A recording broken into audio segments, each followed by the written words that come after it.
Hola, soy María del Pilar Salazar, profesora de Antropología Bíblica y Fenomenología de Religiones. Estás en Lecciones de Biblia y Ciencia, un espacio dedicado para quienes quieren aprender algo más de la palabra de Dios. Aquí encontrarás temas relacionados con la Biblia, temas teológicos, estudios bíblicos y áreas particulares de la antropología bíblica, la apologética cristiana y fenomenología de religiones, entre otros. Así que si eres un seguidor del Maestro de Maestro Jesucristo y si te gusta este material y colma tus expectativas, te invito a que no dejes de seguir este sitio y compártelo con otras personas que tú consideres que puedan ser bendecidas por estas lecciones de Biblia y ciencia.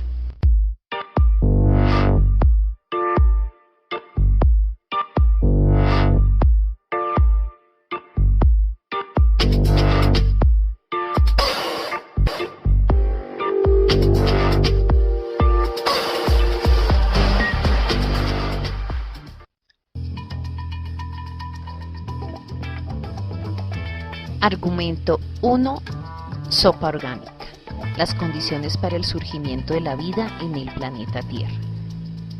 Después de haber visto qué es lo que plantea cada uno de los autores de la teoría evolutiva, entramos de plano a entender cómo los hallazgos de la ciencia nos muestran si realmente esta sopa orgánica se pudo o no formar tal como lo plantea la teoría evolutiva. Pero lo primero que tenemos que analizar es que para que esa sopa orgánica se forme, necesitamos el cumplimiento de estos 5 elementos: que haya una atmósfera primitiva adecuada, una concentración de moléculas sencillas para la vida en océanos, que denominaremos aminoácidos, formación de proteínas, que son cadenas de aminoácidos y nucleótidos. Luego de ellos requerimos el surgimiento de esa membrana celular y por último el desarrollo de todo un código genético que pueda hacer copias de sí mismo. Todas estas condiciones son las necesarias. Vamos a ver si las probabilidades nos dan para tanto. El primero de los ítems que acabamos de nombrar es la existencia de una atmósfera primitiva adecuada. Y aquí encontramos el primer gran problema de la teoría, ya que, para ser sinceros, nadie sabe las condiciones exactas de la Tierra primitiva. Yo sé que pueden muchos argumentar, no, es que sí está la teoría de fulano, de tal. Bueno, en los museos encontramos varias descripciones de cómo pudo ser ese momento, pero si vamos realmente a ser estrictos en términos de ciencia, el método científico no nos puede decir las condiciones exactas de cómo, cuándo y dónde se originó la vida. El primer elemento es que obviamente nadie estaba allí y aquí se pueden dar muchas especulaciones, pero realmente como método hay muchas dificultades para decir. Y entonces uno encuentra contradicciones. Unos dicen, no, necesitábamos el oxígeno. Obviamente lo necesitamos. Pero si hay mucho oxígeno, no, era un problema. Es que de pronto era una condición microaerofílica en donde el oxígeno era poquito. Bueno, entonces unos dicen de un modo, otros de otro. Entonces cuando ya se va a un detalle, hay muchas dificultades para decir cuáles son esas condiciones exactas. Vamos ahora con los aminoácidos. Aquí vemos algunos de los aminoácidos esenciales de la vida. Me gusta siempre usar una lección gráfica en la que yo les digo siempre, el tren es toda una proteína. Las proteínas son esos elementos que se requieren para la vida, pero los vagones son los aminoácidos. Entonces por eso la teoría tiene que ser tan específica y tan cuidadosa, porque realmente sin ellos pues no hay cadenas que formen proteínas. Entonces veamos, tomando los mismos postulados de los evolucionistas, si es posible esa formación de esa primer condición, la formación de aminoácidos. Me gusta usar como mnemotecnia una frase proveniente de una canción de La Florecita rockera que dice malo si sí, malo si no, y entonces la traigo a colación porque cuando vemos esa frase malo si sí, es que malo si tengo una condición y malo si no, pues malo si no la hay. Y en estas vamos a ver cómo ocurre. Oxígeno, malo si sí, malo si no. Este es un argumento realmente obvio. Sin oxígeno no tenemos la vida como la conocemos, entonces malo si no lo hay. Pero cuando hay presencia de oxígeno tenemos estas dos dificultades, y es que todas las reacciones químicas se dan en condiciones de óxido-reducción. ¿Recuerda ese término que nos lo enseñaban en el bachillerato? Oxígeno reducido. ¿Por qué? Porque el oxígeno rompe los enlaces, pero debía haber oxígeno para la vida. Mire, le doy un ejemplo. Cuando usted abre una manzana, al estar en contacto con el aire, ¿qué sucede? Sí, se vuelve de un color amarillo, se oxida. Entonces, el oxígeno tiene ese efecto. El oxígeno es bueno, por ejemplo, para los pacientes cuando necesitan, y en épocas de lluvia dicen, oh, necesitan oxígeno. Pero si les dan demasiado oxígeno, puede ser letal, porque las células no resisten. El oxígeno es fuerte para las células, por decirlo de algún modo. No nos vamos a profundizar, pero aquí tenemos esta primer dificultad. Entonces, cuando tenemos estos pequeños enlaces, todos estos enlaces no son enlaces como los vagones del tren que les decía. Se unen con enlaces que son supremamente sencillos, supremamente lábiles, que cualquier elemento los puede afectar. Con más veras, el oxígeno. O la segunda dificultad tiene que ver con los rayos cósmicos. Los rayos ultravioletas, si no tuviéramos esa capa de oxígeno, de ozono O3 que está ahí, pues lo que pasarían es que pasan directo y dañarían los enlaces. Pero si no hay un efecto de los rayos cósmicos, la temperatura sería muy baja y no habrían reacciones para la vida. Entonces, estos rayos cósmicos los necesitábamos para calentar el planeta, pero también necesitábamos una protección y unas condiciones para que estos no se dañen, porque si yo dejo bajo el efecto a estos pobres aminoácidos, pues terminan rompiendo sus enlaces fácilmente y no tendríamos la constitución de las proteínas. Tercera, temperatura, y estaba relacionada con la anterior, pero mire esta forma en la que vamos a profundizarlo. Y entonces a temperaturas bajas no hay reacciones químicas ni transformación de compuestos, pero a temperaturas altas hay desnaturalización de proteínas. Para que entendamos un poco más estos dos aspectos, mire, estamos hablando precisamente de una sopa orgánica. Usted puede en su cocina tratar de hacer una sopa con todos los elementos. Le puede echar la papa, la carne, la verdura, la sal, todo lo que usted quiera. Pero no importa cuánto tiempo la deje, así sean millones y millones de minutos y segundos y años, si es el caso de una sopa orgánica, no van a producirse reacciones químicas si no hay temperatura. Y a temperaturas altas sucede la desnaturalización de proteínas. El ejemplo más clásico es cuando hacemos un huevo tibio, por ejemplo. Y es muy fácil pasar de ese punto en que el huevito está chicludito o incluso crudo al punto en que ¡pum!, ya quedó duro. Cuando vemos la consistencia que tienen las proteínas de un huevito ya cocinado, son muy diferentes a cuando está crudo. Y este elemento es, precisamente hubo una desnaturalización. Y la diferencia es que si estuviera fecundado el que está crudo, si se le dan las condiciones, podría generar vida. Pero una vez cocinado, por mucho que tuviéramos una fecundación allí de este huevito, no hay vida, se desnaturalizaron. Y este tema es muy sensible. A mí me gusta detenerme un poco, más que los que me conocen saben que vengo del campo de la salud. Y es increíble cómo solo la temperatura humana tiene unos grados de variación tan escasos. O sea, la vida es un milagro. Y las personas mantenemos unas temperaturas entre 36.5. Si baja un poquito, unos pequeños puntos en el termómetro, ni siquiera estamos hablando de 3 grados, no, eso no es compatible con la vida, sino solo un poco. Usted recuerda esa sensación que de pronto ha tenido, que todo le da escalofrío, su organismo como que funciona de un modo diferente. Esto sucede, por ejemplo, cuando las personas escalan a grandes alturas, al Everest, empiezan a tener unos efectos terribles. Pero si nos vamos al otro, yo creo que todos ustedes en algún momento les ha dado fiebre. Y sí, señor, con 1 o 2 graditos, yo digo que 2 ya es mucho, ya con 39 la persona ya está volando, está quemando todo y todas sus proteínas. ¿Recuerdan el huevito que se está cocinando? Es como si por dentro la sangre se estuviera coagulando.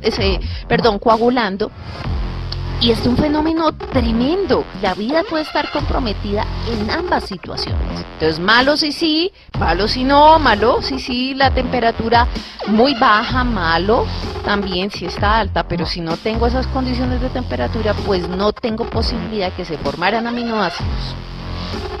Y en la última de estas condiciones es el agua. Malo si no la hay y malo si la hay.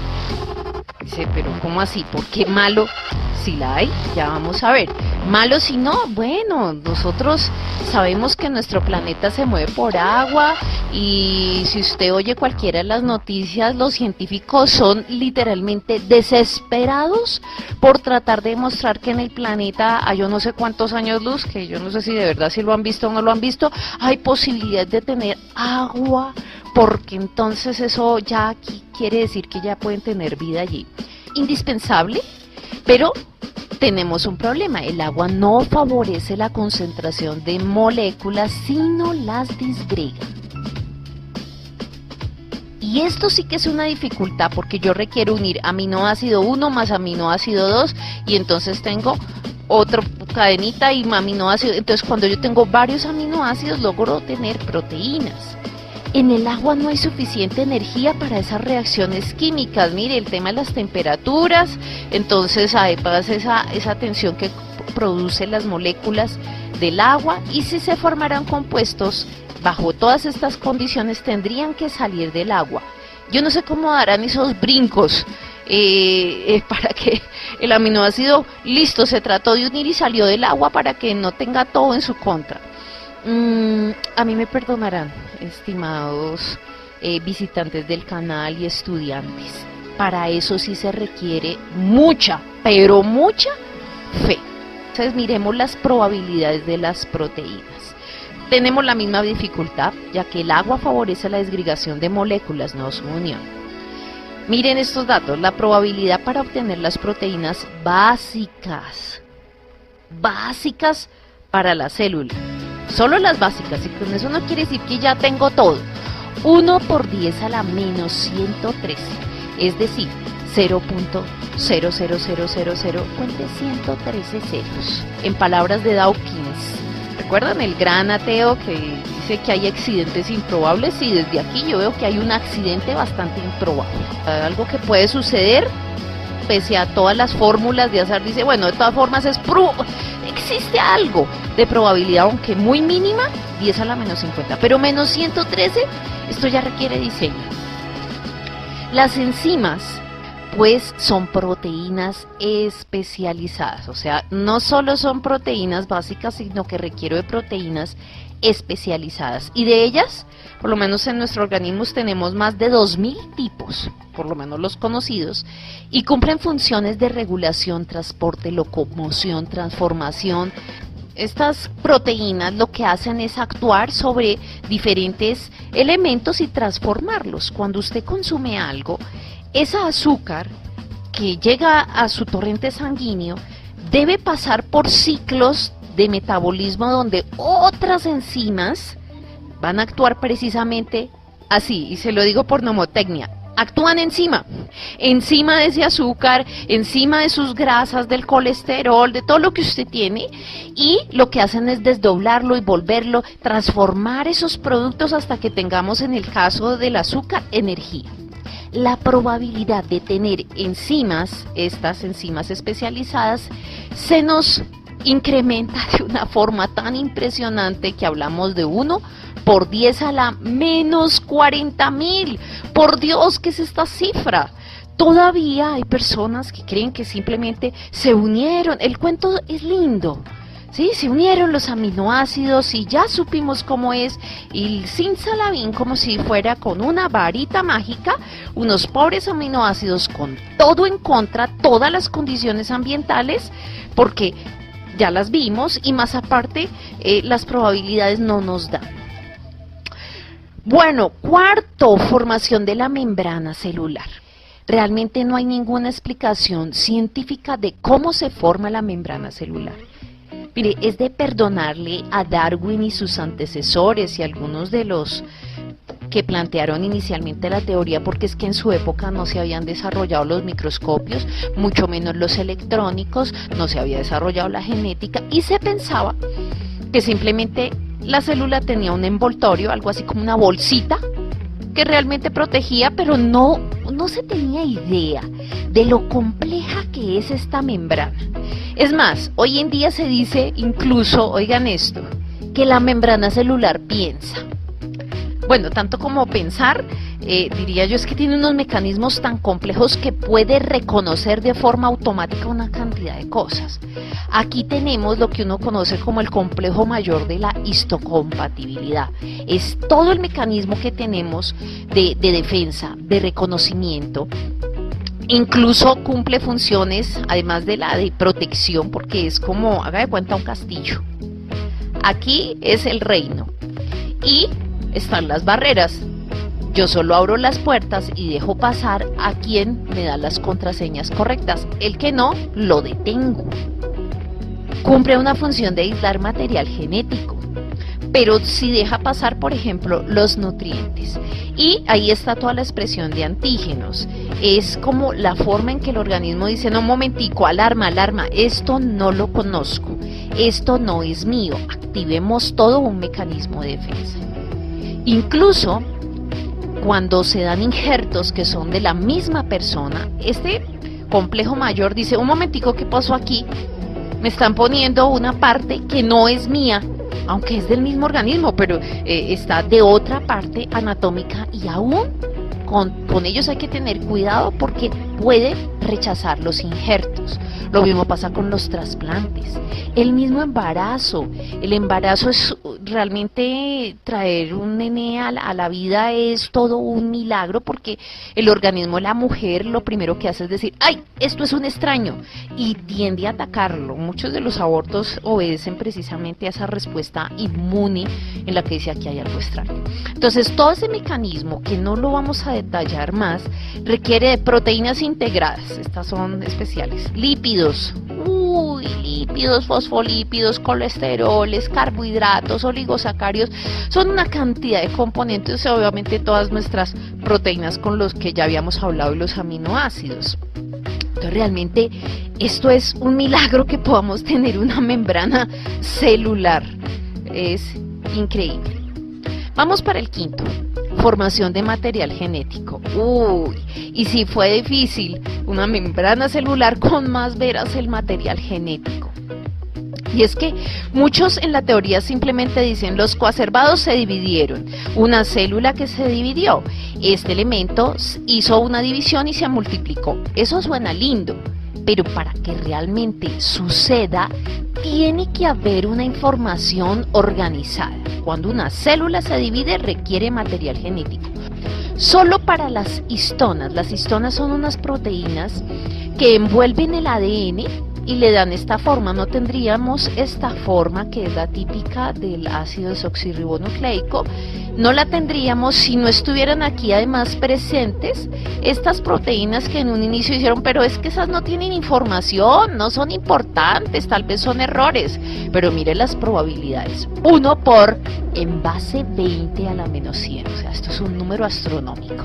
No hay ni siquiera datos para decir cuál es la probabilidad de tener material genético, es una cosa impresionante. Pero lo más grave de todo, y por eso es que muchos del diseño inteligente sí le han dado duro, aunque no lo quieran reconocer a la teoría, es que desde el punto de vista de la base y cómo funcionan todos estos elementos orgánicos y cómo funcionan dentro de los organismos, sabemos 3 cosas. Las proteínas dependen del ADN para su formación. Pues el ADN le dice, vas a formar una proteína que está conformada por estos aminoácidos que se van a enrollar de tal modo que van a servir para tal función, que van a estar ubicadas dentro de toda célula. Todo eso es información que viene del ADN y dice, esta es la proteína. Yo no tengo proteínas simplemente espontáneas al azar, sino que el ADN requiere que el ADN dé la información. Pero tenemos la segunda dificultad. El ADN no puede formarse sin proteínas. ¿Perdón? Sí, el ADN está hecho a su vez de proteínas. Entonces, requiere de proteínas previas. Sí, pero no hay proteínas sin que él dé la orden. Entonces aquí viene la discusión. Ya no es cuál fue primero, el huevo o la gallina. Si usted es creyente y lee la Biblia, dirá, no, la gallina que Dios la hizo para que colocara los huevos. Pero aquí viene esta nueva disyuntiva. ¿Cuál fue primero, el ADN o la proteína? El ADN, pero el ADN está hecho de proteínas. No, la proteína, pero la proteína para que forme un elemento tan especializado como el ADN, pues requiere de información. Entonces la única respuesta es que todo este mecanismo se dio al unísono. De una vez todo el sistema tuvo que estar funcionando. Podemos concluir que es improbable que de manera naturalista se desarrollara el código genético y la síntesis de proteínas. Así pasaran 10 o 20 o más millones de años, es improbable o imposible producir el código genético. Los reactivos son los elementos químicos dejados por sí mismos sin información genética previa, no llegan a la vida. La única opción es que haya una manipulación externa conductora del proceso. Es decir, la sopa orgánica por sí sola no se pudo formar. Debemos recordar que en el Génesis se habla de que como que la vida surge en el agua, entonces no iría en contradicción. El problema no es si fue en el agua o no fue en el agua. Para un Dios todopoderoso puede ser que haya decidido colocar, y perdonen la especulación, pudo perfectamente unir los carbonos, los hidrógenos, formar un aminoácido y que esos aminoácidos se volvieran cadenas de proteínas y las cadenas de proteínas entonces hicieran una membrana y adentro se desarrollara un código genético. ¿Se puede? Pues claro, con un Dios como el que tenemos, claro que se puede.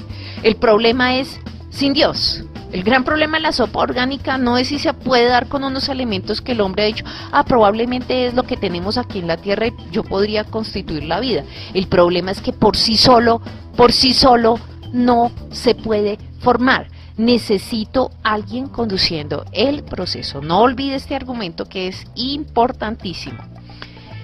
Tan importante es que yo siempre digo una cosa, si la verdad es evidente, yo no tengo por qué dar tantas explicaciones y no hay que darle tantas vueltas. Y este es una de las teorías que a mí realmente yo siento pena ajena, realmente por muchos de ellos. Yo sé que si alguien ve este video y dice, uy no, es que son unos ignorantes, pero mire lo que dice la panspermia dirigida. La vida surge debido a la siembra de vida microbiana proveniente de otra parte del cosmos. Yo digo, en una nave espacial tripulada, en meteoritos, bueno, yo no sé cómo lograron atravesar el ambiente, soy bacterióloga y realmente dudo mucho esas posibilidades de sobrevivencia de las bacterias. Pero además de la imaginación, si se hubiera dado, la pregunta es cómo surgió la vida en ese planeta donde supuestamente vinieron esas bacterias. ¿Por otra panspermia? ¿Así al infinito? No, porque vinieron de otro, y ese de otro, en otro. Bueno, de la nada no surge nada y llega un punto en que la primer panspermia por lo menos tienen que reconocer que fue dada por un creador.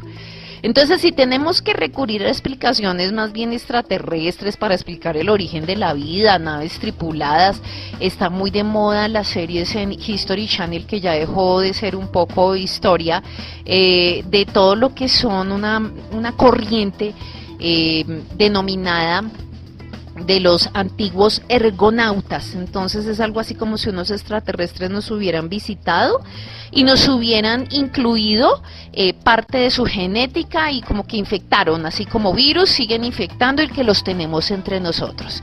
Ellos están aquí. Una cosa así que, bueno, realmente nos quedamos pensando si realmente esto es posible, si lo hemos comprobado. Hace pocos días un científico dice que la NASA entonces está mintiendo y que ya hay bacterias allá. Bueno, ¿y cómo hacen para ver bacterias?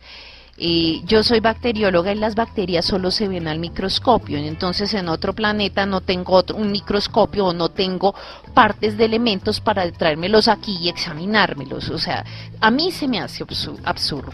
Y todo eso sucede cuando les van a quitar sobre todo algunos apoyos económicos a muchos. Pero bueno, esto es el tema que teníamos para hoy. Sé que muchas personas dirán que no son creyentes, te van a decir, no, eso no, porque realmente las probabilidades dan, bueno, ahí entra un tema también de la fe, y lo único que sabemos y que se le agradece de verdad al diseño inteligente, aunque como les dije, no todos son creyentes, es que definitivamente todos estos procesos nos hablan de que se requiere un proceso tan extremadamente calibrado que solo un creador que tuviera un propósito real podría haber hecho un planeta como es para que nosotros lo habitemos.